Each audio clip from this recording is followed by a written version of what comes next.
Hi!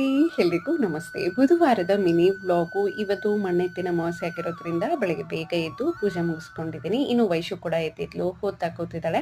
ಹಾಗೆ ಬಟ್ಟೆ ಇತ್ತು ಅಂತ ಹೇಳ್ಬಿಟ್ಟು ಮಷಿನ್‌ಗೆ ಹಾಕಿದ್ದೆ. ಈ ಅಮಾವಾಸ್ಯೆಗೆ ಸ್ಪೆಷಲಿ ಗೋಧಿ ದೋಸೆ ಹಾಗೆ ಈರುಳ್ಳಿ ಚಟ್ನಿನ ಮಾಡ್ಕೊಳ್ತಾರೆ. ನಾನಿಲ್ಲಿ ಆಲೂಗಡ್ಡೆ ಪಲ್ಯ ಮಾಡಿದ್ದೀನಿ. ಗೋಧಿ ದೋಸೆನ ತುಂಬ ಕಡಿಮೆ ನಾನು ಹಾಕೇ ಇಲ್ಲ, ಬರುತ್ತೋ ಇಲ್ಲೋ ಅಂತ ಅನ್ಕೊಂಡಿದ್ದೆ.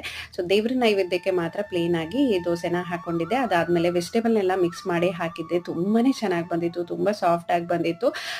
ಅಮ್ಮ ನಾವು ಚಿಕ್ಕವರಿರ್ಬೇಕಾದ್ರೆ ಎಷ್ಟೊಂದು ದೋಸೆ ಮಾಡೋರು ಅಂದ್ರೆ ಒಲೆ ಮುಂದೆ ಕೂತ್ಕೊಂಡು 2 ತಾಸು ಆಗೋದೇನೋ. ಬೆಳಿಗ್ಗೆ ಮತ್ತೆ ಮಧ್ಯಾಹ್ನ ಊಟಕ್ಕೆ ದೋಸೆನೇ ಇರೋದು. ತುಂಬಾ ರುಚಿಯಾಗಿರುವಂತ ದೋಸೆ. ಸೊ ಅದನ್ನೆಲ್ಲ ಬಹಳ ಮಿಸ್ ಮಾಡ್ಕೊಳ್ತೀವಿ. ಹಬ್ಬ ಹುಣ್ಣಿಮೆಗಳೆಲ್ಲ ಹಳ್ಳಿಗಳಲ್ಲಿನೇ ತುಂಬಾ ಚೆನ್ನಾಗಿ ಆಚರಿಸೋದು. ಇನ್ನು ಅಮಾವಾಸ್ಯೆ ಆಗಿರೋದ್ರಿಂದ ದೇವಸ್ಥಾನಕ್ಕೂ ಬಂದಿದ್ದೀವಿ. ಒಂದ್ 2, 3 ಅಮಾವಾಸ್ಯೆ ಬರಕ್ ಆಗಿರ್ಲಿಲ್ಲ.